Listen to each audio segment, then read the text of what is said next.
Sound check. Naimbag nga bigat kada tayo ang amin manan. Fresh from Naimbag kami. Canada. Nakita mo Canada. ba yung comment ko kahapon, Jason? Nasa Canada ako. Ayan, kumusta naman ang biya?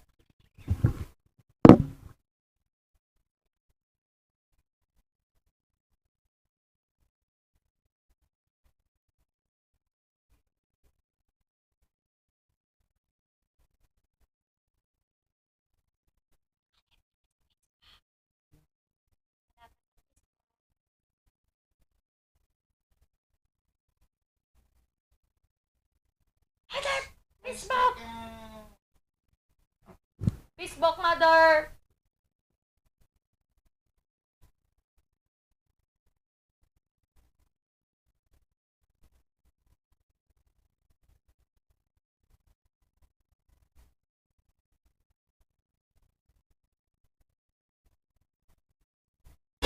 A new player in business?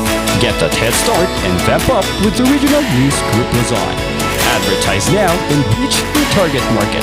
Achieve success and call us at 074-637-3947 or through our mobile number at 0960-289-2454. Send us a message at rngluzon@gmail.com.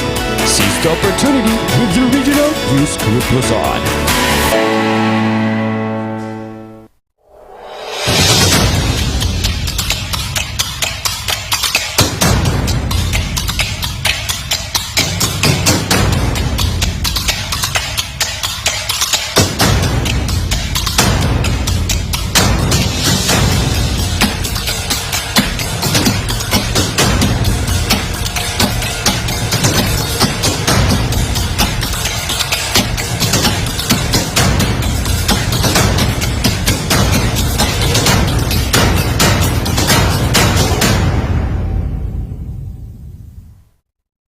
A new player in business? Get that head start and vamp up with the Regional News Group Luzon. Advertise now and reach your target market. Achieve success and call us at 074-637-3947 or through our mobile number at 0960-289-2454. Send us a message at rngluzon@gmail.com. Seize the opportunity with the Regional News Group Luzon.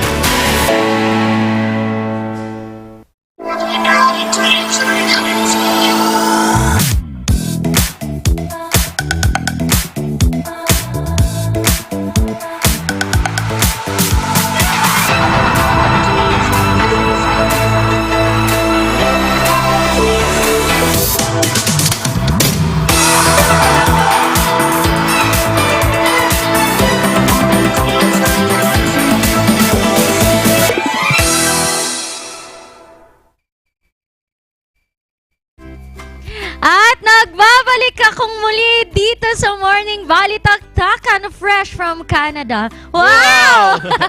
Canada Canada talaga. yan, ayan. Thank you so much kay Lynette at sa mga nanood kay napakagandang Lynette kahapon. Oo ano, naman. kapag wala tayo, meron si Lynette. May kapalit. Oo, ganyan dapat para buong-buo pa rin ang kasiyahan dito sa Morning Valley Taktakan. Pero sabi ko nga kapag aalis ako, babalik pa rin ako. Hindi ako pwedeng mawala. Ako pa rin ang nag-iisang millionaire in the house, Randy Guzman. At syempre, hindi mawawala ang inyong Taraki Babe ngayong umaga. Ako naman po si Jason Andaya. Oo, grabe na-miss ko talaga ang mga ka-MB. At na-miss din kita, Jason. Oo naman. Buti at nagbabalik ka at madami pa tayong pag-uusapan. Oo, may mga chocolates kayo mga ka-MB mamaya fresh from Chocolates. Canada.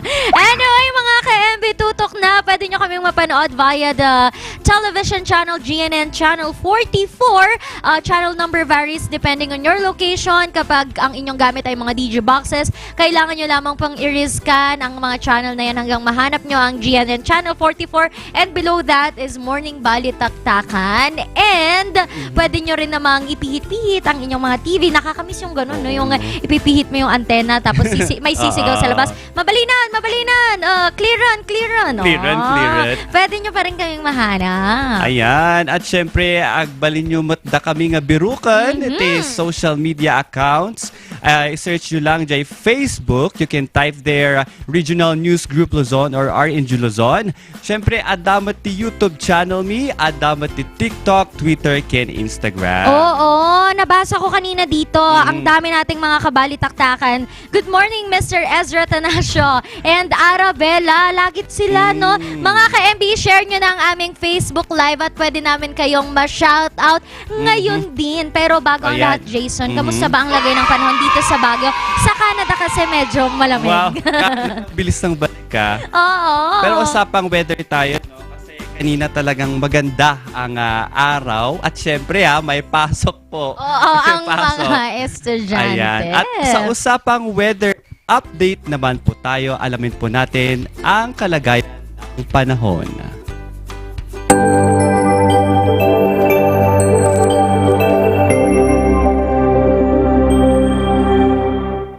Ayan, sa ating weather update po ngayon, June 7, makikita po natin ang lowest temperature po natin ay 17 degrees Celsius at ang highest temperature naman po natin ay 23 degrees Celsius. Nagpakita si Haring Araw kaninang 5:26 in the morning at bababa siya mamayang 6:23. Mga ka-MB, mag-iingat po tayo dahil balita ko, merong low pressure area nga na nakapasok na dito sa ating Philippine Area of Responsibility. And malaki yung chance niya, no, na sa mga susunod na araw po ay maging ganap itong bagyo. And tatawagin siyang Typhoon Shedeng.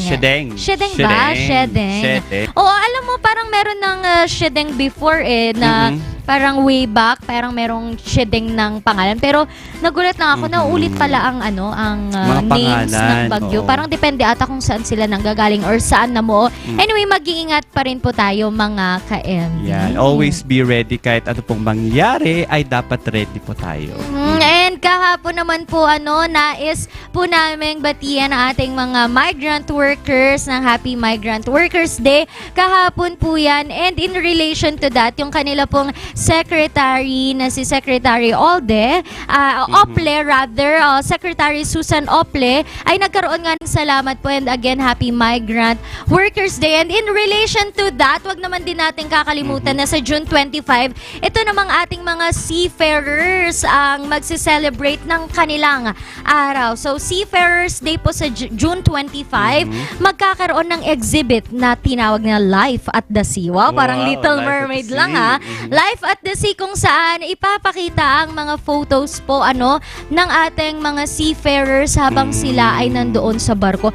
Jason, alam mo, napakahirap nung maging seafarer. Dahil balita ko partner, talagang ilang buwan sila doon na magi-stay and they need to sacrifice time and effort for them to provide for their family. mga Oo, ganun. and aside from that, parang nakakatakot nandun ka lang sa malaking barko, tapos hindi mo alam kapag may storm. Parang ang hirap no, na paano kayo natutulog ka, gumagalaw yung mga... Trabaho talaga ang focus parang nila. minsan, alam mo yun, gumugulong, may mga nakikita ako sa Facebook, gumugulong na lang sila, kasi nga yung kanilang barko ay may natamaang alon o may tumamang alon, tapos nag-iikot-ikot siya, parang hirap. So, thank you so much po sa inyong mga service and advance happy Seafarers Day this upcoming June 25. At in addition to that, partner, usapang good vibes naman po tayo at bigyang pugay naman po natin ang ating barangay LGU of Dalupirip headed by Barangay Captain Paul Camantiles. Ayan, dahil nga nakatanggap po sila ng 4 na set ng brand new generators. Ayan, dahil partner, ito ay galing from provincial government of Benguet. Kasi ito partner, binibigyan sila ng mga generators para sa komunidad na pag may mga kalamidad, ganun, ay may magagamit din ng mga tao Oo, dito. Alam mo, napakahirap nung ganyan, Jason, na walang kuryente. Kasi, kung walang kuryente, pag nalobat ka, hindi mo matetext yung iyong mga family members. Family members, yung ngiti mo. Huwag mo nang magbe time kapag, kapag may mga calamities. Pero malaking tulong yung generator talaga. Lalo sa isang community, at least they can charge and they have something na magamit nga naman for emergency purposes. Lagi tayong binabag ito, partner. Oo, sa At saka malaking tulong talaga ito. Kaya maraming salamat po sa provincial government of Benguet for providing that generator. Oo, and alam mo Jason, para kwentuhan ko lang kayo, hindi po ako sa Canada nagpunta. Aamin din pala, kahapon po I traveled to Clark and Pampanga para bisitahin yung kanilang mall. Sikat na mall, alam nyo na kung ano yung sikat na mall. And it's Saan ba yan, partner? sa Clark and Pampanga. Clark. O sa Pampanga kasi they have, ang dami na yung SM doon, ano? Talagang yayamanin kasi nga doon din naman ang isa sa mga base nga naman noon ng mga Americans, mga soldiers. Kumusta naman ang Oo. journey mo dyan, partner? Alam mo, partner, isa sa pinaka nagustuhan ko kasi yung malls doon, meron silang project na startup project. Alam mo kung ano yun? Yung mga MSMEs na nagsa-start pa lang, na as in sa online lang po sila nagbebenta, pwede silang pumwesto doon sa loob ng mall. May mga stalls doon, so kailangan mo lang mag-apply 3 months na wala kang babayarang upa.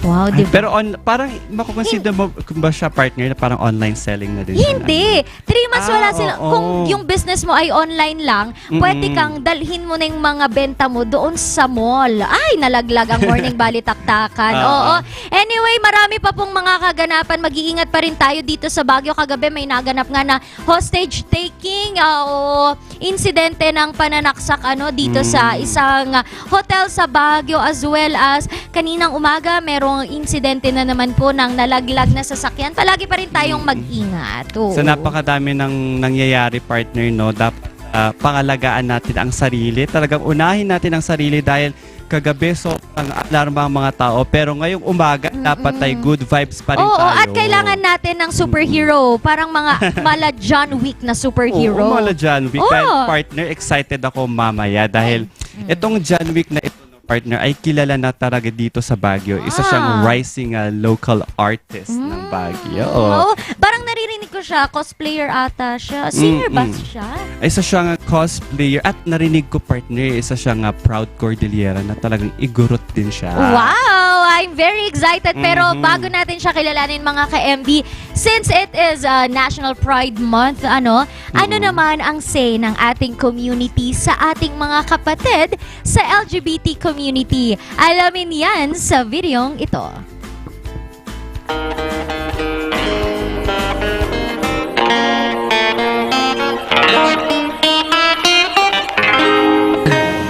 Yes. Kasi Pasalubong natin. Tao rin sila.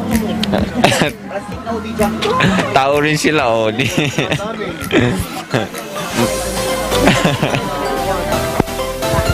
Siyempre, mga kwan na nakakatulong din naman sa mga kwan yan eh. Tao rin dan mga yan, may pusok damdamin, di ba? Kailangan natin supportahan sila. Kasi pag pinuna mo sila, siyempre masasaktan sila. At marami silang naitutulong sa bansa, di ba? Yes po kasi may mga family members po ako na member po ng LGBT. Yes po, as same as her po. Meron din po ako mga friends na LGBT and family. Yes po, ma'am. Sinusuportahan ko po yung LGBT kasi tao din po sila at may kanya-kanya po tayong perception kung anong maging gusto natin o kaya magpakatotoo tayo sa sarili po natin. Ganun po, ma'am.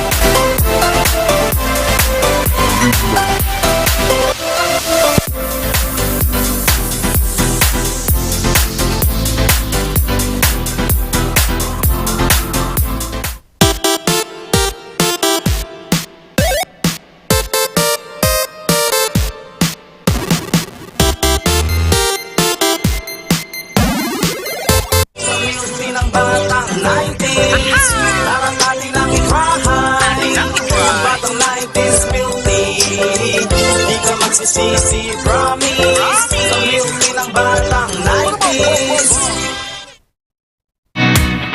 Laging tumutok sa mga programa ng RNG Luzon.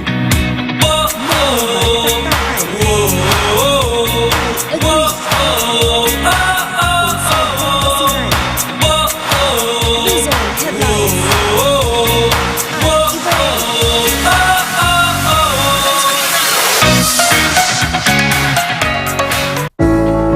Kasama sa iyong pag-asenso. Ang King's Vita Plus Animal Feed Supplement. Andito na ang pampabilis sa paglaki at pampabigat ng inyong alagang baboy. Ang King's Vita Plus Animal Feed Supplement. Bago, kumpleto at puno ng mga sangkap. Tested and proven, sigurado at epektibo. Mabibili sa mga Agrivet stores. King's Vita Plus Animal Feed Supplement.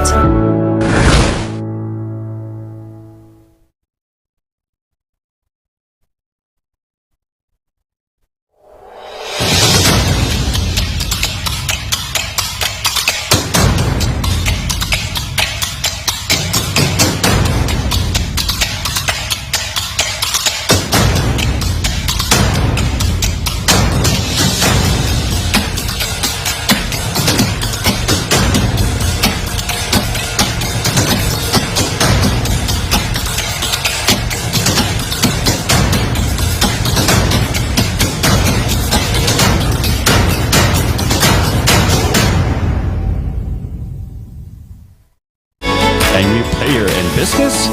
Get that head start and vamp up with the Regional News Group Luzon. Advertise now and reach your target market. Achieve success and call us at 074-637-3947 or through our mobile number at 0960-289-2454. Send us a message at rngluzon@gmail.com. Seize the opportunity with the Regional News Group Luzon.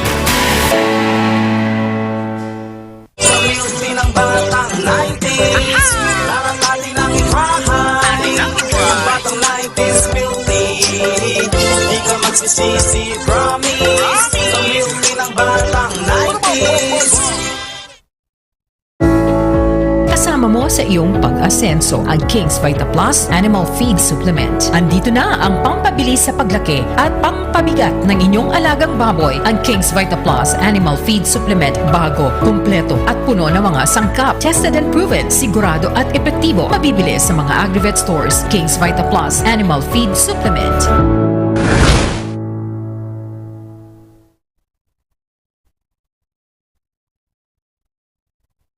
Bulok, maliliit at hindi ba malusog ang inyong mga halaman? Omega Green ang kasagutan. Ihalo lang ang 2 kutsara nito sa isang maliit na container at kaunting tubig. Pagkatapos ay ihalo sa knapsack sprayer at pwede na itong ispray sa mga pananim. Meron itong nitrogen, phosphorus, magnesium, copper at zinc na tumutulong sa pagpapaganda at pagpapabilis ng tubo, pagpapanatili ng nutrisyon, mas malagong mga dahon at panlaban sa mga sakit ng mga halaman. Hindi rin ito nakasasama sa kapaligiran. Pwede rin ito sa kahit anong klase ng halaman, mapa-highland crops o lowland crops. Omega Green by Encam Agri-Marketing, the ultimate friend of farmers. A new player in business? Get that head start and vamp up with the Regional News Group Luzon. Advertise now and reach your target market. Achieve success and call us at 074-637-3947 or through our mobile number at 0960-289-2454. Send us a message at rngluzon@gmail.com. Seize the opportunity with the Regional News Group Luzon.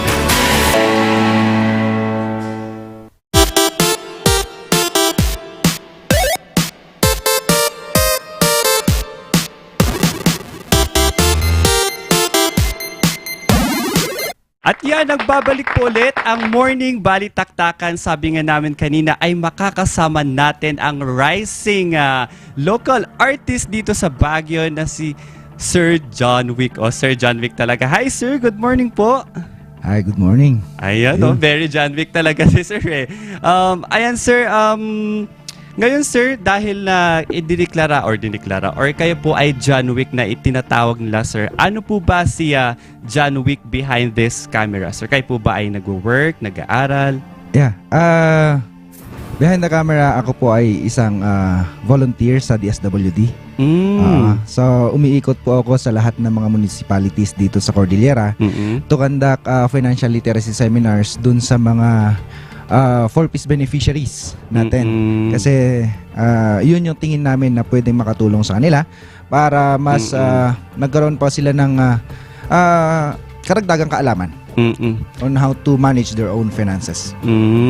Sir, as a John Wick po, pwede naman po ba namin kayo makilala kung ano po ba ang totoong pangalan po ni John Wick? Okay, so ang real name ko is I am Mr. Randy. That's my first name, and my family name is Jojot or Randy Jojot, which is yung apelyido ko medyo mahirap spellingin kasi D-I-O-D-I-O-T. You know, so dun pa lang mapapansin mo na parang kakaiba because I am a full-blooded Ifugao. My parents are from Mayuyaw and Aguinaldo, Ifugao. Sir, speaking po of being a Cordilleran, pansin ko po ang inyong attire for today, sir. Yes. Nakikita ko rin po kasi sa mga social media accounts nyo na you're really wearing the attire of a Cordilleran. Sir, is it one way po ba to promote the Cordilleran culture as you are ginagawa nyo po ang pagiging John Wick po? Yes po. Una kong sinuot ito sa sa first convention na dinalohan ko sa Bacolod City. I just arrived actually last week from a convention sa Bacolod, and although hindi naman yun kasama sa program, pero kinuha ko na yung opportunity na yun para ma-showcase po kung ano ba talaga yung kasuotan natin dito sa Cordillera at may pakita sa kanila na buhay pa rin po yung pag-aalaga natin sa ating kultura. Ayan. Very proud Cordilleran pa rin tayo. Oo. And sir, paano po ba nagsimula itong panggagaya po ba, or talagang hindi nyo po ba ina-expect na kayo po ay magiging si John Wick po ng Baguio City? Oo, hindi naman talaga. Hindi ko in-expect na darating yung araw na magiging matatawag tayo bilang isang John Wick ng Baguio. Nag-start ito nung naging curious ako kung ano yung magiging itsura ko pagka humaba yung buhok ko. Kasi parang alam mo yun, sa ating mga Pilipino kasi nakalalakihan, parang pagka meron kang balbas, parang ang cool. So, pero dati kasi clean cut lang ako. So sinubukan ko lang din na ano din kayang itsura ko kapag humaba yung buhok ko. Nung nagpahaba po ako ng buhok, nagkataon naman na nataon sa trending ng showing ng John Wick. So hindi ko naman in-expect na ganun nga at one time, yung nandun ako sa Session Road, napicturan po tayo ni Sir Carl Pataksil. So doon po nag-start ang lahat when it comes to social media. Kasi ito po kasi yung parang avenue ng bawat tao para ma-express nila yung kanilang mga nararamdaman. Well, on a positive side, sa part ko, iniisip ko na lang na marahil kung bakit sila nang babash sa atin ay para ilabas din nila kung ano yung, malay mo, na ilabas niya yung kanyang anxiety, yung kanyang depression, yung kanyang problema sa pamamagitan ng pagbabash sa akin. Then, so be it. Kung doon siya nakaka-relax or whatsoever, okay lang ho yun. Ako po natatanggap ko naman na yun sa ngayon. Medyo meron pa rin, normal naman po sa atin na masaktan. Kasi tao tayo eh. Opo. Lalo na kapag medyo below the belt na yung mga sinasabi nila, pero that's how people think. And at ayun sir, dahil nga sa mga bashing na yan, hayaan na natin yung mga yan. Paano naman po nakakatulong sa inyo ang pagiging John Wick naman po? Ayun, sa pamamagitan nito ay may mga opportunity po tayo na lumalapit sa atin. Unang-una dun sa, yun nga, yung sabi ko, maraming mga cosplayers and entertainers, performers dito sa atin sa Baguio na matagal na. Pero hindi pa nabibigyan ng pagkakataon na lumabas outside Baguio to perform or to represent Baguio City or the whole Cordillera. At nagpapasalamat ako na sa maiksing panahon na yon ay naimbitahan tayo sa isang malaking convention which was held in Bacolod City. That's a national convention together with other big cosplayers po yun.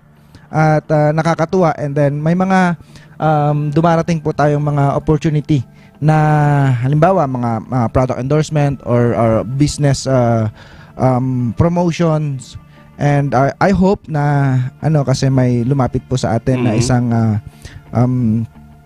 antag dito production company, or I mean yung nagki-create po ng mga movies, mga indie movies, and I hope na sa mga susunod na buwan ay matutuloy po yon at magiging part din po tayo ng para ma-showcase natin na Opo. ang mga igorot ay hindi lang ho hanggang sa tingin ng mga iba na wala, taga bundok kayo at dyan na lang kayo. Parang hindi Totoo ganon, yan, hindi sir. po totoo Totoo yan. yan. Oo. Dahil being a proud Cordilleran, talagang madami po tayong maipapakitang Yes. talento. Opo. At syempre, mga skills. Ayan, sir. Dahil isa po kayo sa nakikita namin ganito. Sir, ano po yung mga message nyo sa mga taong gusto rin pong maging tulad nyo? Or hindi po naman as a John Wick, pero yung nakakamit nyo ngayon, ano naman po yung gusto nyong message sa mga sa mga taong ito? Ayan, sa mga nag-aspire or kung ano man po yung gusto nyong gawin sa buhay, ituloy nyo lang po yan hanggat yan yung sa tingin nyo ay nakakatulong sa'yo para sumaya yung buhay mo. Isipin mo lang lagi na ginagawa mo yan para sa sarili mo at para sa pamilya mo. Siguraduhin lang po natin na yung mga bagay naman na ginagawa natin para mapasaya yung ating sarili ay hindi naman ho ikinalulungkot or ikinasasama ng iba dahil sa although natutuwa ka nga sa ginagawa mo pero nakakatapak ka naman ng kapwa mo, yun po yung hindi natin gagawin. Siguraduhin lang po natin na fair po tayo lagi sa kapwa natin tao. Ayan, thank you, sir. Paano naman, sir, anong message mo sa inyong mga supporters naman, sir, ngayon? Ayun, syempre. Oo, maraming salamat po sa lahat ng mga sumusuporta sa atin. Walang sawang pasasalamat po talaga yung ating gawa ng hindi naman po tayo makakaabot sa ganito kung wala tayong mga followers na laging nagpo-push sa atin para mas mapalakas pa yung ating loob na gawin yung mga bagay na ganito. Kahit na sa kabila ng maraming bashing or pangungutya na natatanggap natin ay mas marami pa rin po yung mga sumusuporta sa atin at maraming salamat po sa inyo. Asahan po ninyo na gagawin ko po at gagawin ko yung best ko para makapag-entertain po sa inyo. Kasi I consider myself as an entertainer para sa mga taong na-entertain para sa akin. At wag po kayong mag-alala. At kung paano nyo po ako nakilala ngayon ay mananatili po akong ganon hanggang sa kung saan man po tayo umabot. Yun. Ayan, sir, our last question na lang po ito, no, sir. Ano po ba yung ano po ba yung susunod kay John Wick or yung susunod na ganap ni John Wick po na aabangan nila? Ayun. Possible siguro by this Independence Day, baka nasa Malcolm Square kami, kasama ko si Tito Noel para sa celebration ng mga kasamahan natin sa military. Doon sa Malcolm Square, sasabay yata sila sa activity ng city. And then by Sunday, sa Sunday po ay magjo-judge po tayo sa Little Miss Benguet. Isa tayo sa magiging judge dyan sa based doon sa usapan namin ni nung organizer. And ano pa ba? Yun, di bale po yung mga ganap naman po ni John Wick ng Baguio ay na-announce po lagi doon sa ating page. So, siguraduhin nyo po na nakafollow po kayo sa ating page which is yung John Wick ng Baguio para updated po kayo sa lahat ng mga ginagawa po natin. Ayan. Sir, last na to. Shout out nyo na lang po, no, sir, sa inyong wife and of course sa inyong anak po. Yes, ayan. Shout out sa aking mahal na asawa na nasa bahay pa. Buntis po ngayon at alagaan mo yung sarili mo at sa aking anak na sigurado ako natutulog pa. So, always take care. Nandito lang ako lagi para sa inyong lahat. Ayan. Thank you so much, Sir John Wick ng Baguio City. Maraming salamat po sa pag-share ng inyong istorya sa amin at madami pa po kaming aabangan sa inyo. Ayan, siksik, tiglig at katuwaan, yan at iba pa dito lang sa Morning Balitaktakan.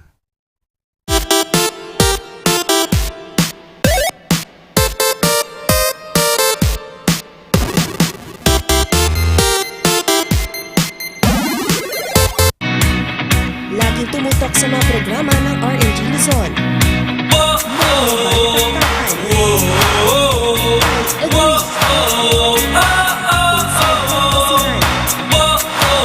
Luzon Headlines. At iba rin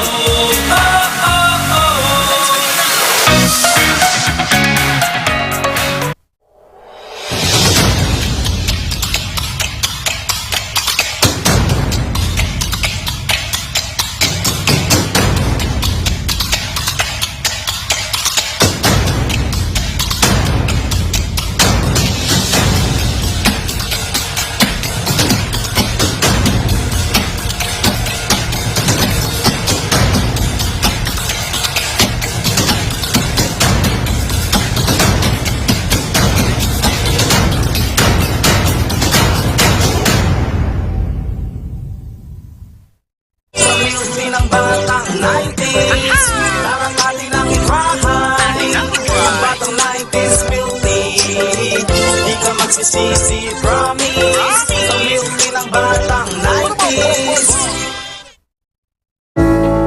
Kasama mo sa iyong pag-asenso ang King's Vita Plus Animal Feed Supplement. Andito na ang pampabilis sa paglaki at pampabigat ng inyong alagang baboy. Ang King's Vita Plus Animal Feed Supplement bago, kumpleto at puno ng mga sangkap. Tested and proven, sigurado at epektibo. Mabibili sa mga Agrivet stores. King's Vita Plus Animal Feed Supplement.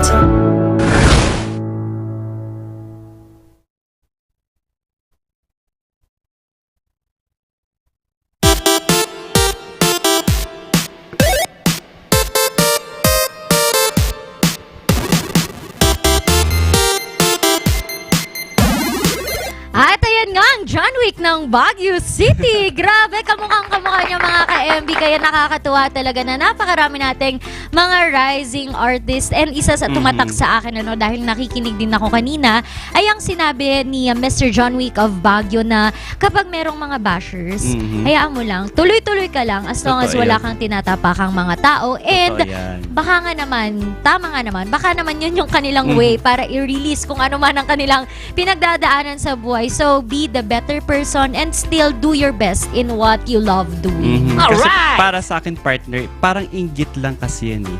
Hindi nila nakakamit yung inggit. nakakamit ni Sir John Wick na yun. Grabe naman sa hayaan mo na yung mga ano inggit. na yan. Oo, tanggalin na rin bashers na natin yan. ang mga inggit sa katawan. Oo. Oh, and speaking about that naman, pagiging positive, maraming salamat po sa lahat ng nanonood sa Morning Balitaktakan. I-shoutout ko lang po si Mr. Raylock, si Attorney Ninong Jonathan, and kay Philip po ng Barangay Puksusan ng ating mga, Shoutout ang po sa ating inyo. SK Chairman, and Victor Cars. Ayan. Pahiram naman ang car nyo. At ayan, shout out din po sa ating wardrobe, Ira Yes. Long Shop. Thank you so much for this wardrobe. And of course, sa aking pinakamamahal na pinsan, ayan. Yun, no? Happy birthday sa'yo kahapon. Sorry, hindi kita nabati. Regenica Castillo, happy birthday. Oo, and happy birthday din sa isa sa ating viewer, kay Beyans Grace Ganzain. Today is her birthday. Yan. Happy birthday, and of course, Summer Gayaw. Maraming salamat sa walang humpay na pagsuporta at pagtutok sa Morning Balitaktakan and sa iba pa naming mga shows. And Ayan. mga ka-MB, madami pa tayong mga susunod na shows after Morning Balitaktakan. Tumutok lamang po kayo hanggang Luzon Headlines yan, hanggang mamayang gabi. Dito pa rin sa Facebook page ng RNG Luzon at sa aming YouTube channel. Ayan. Kaya partner, madami pa silang aabangan bukas lang. Pag-uusapan, kantahan, Oo kwentuhan. nga, yes! And nakasama nyo ngayong umaga ang nag-iisang minion in the house na naka-yellow talaga, Randy Guzman. At ako naman po si Taraki Babe Jason Andaya. Tomorrow, magkita-kita muli tayo. Bukas ng umaga, simulan natin ang every morning with the blessing of laughter and happiness and positivity dito pa rin sa Morning Balitaktakan!